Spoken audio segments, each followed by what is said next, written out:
Welcome to the Salmon Runs YouTube. Enjoy the video.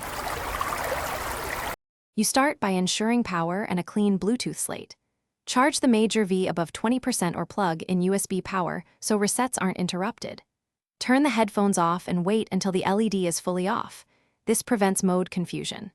Next, unpair the major V from phones, tablets, and laptops in each device's Bluetooth settings. Select Forget or Remove. Once done, you'll have a powered, unpaired headset ready for the actual reset sequence. Now you execute the reset button sequence. With the headphones off, press and hold power and volume up together for 8 to 10 seconds. This forces the unit into reset mode. Keep holding while you look for a specific LED flash pattern or an audible tone. Those confirm the internal reset trigger.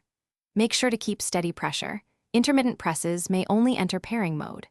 Release both buttons as soon as the LED alternates or you hear the confirmation tone, indicating the factory. Finish by powering on and repairing the major V.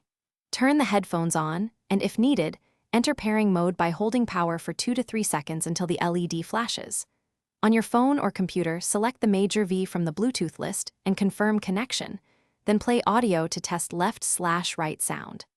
If pairing or audio fails, perform a soft reset by removing power for 30s, clear your device's Bluetooth cache, and then retry the full factory reset once more. Thanks for watching. Consider subscribing if we helped you.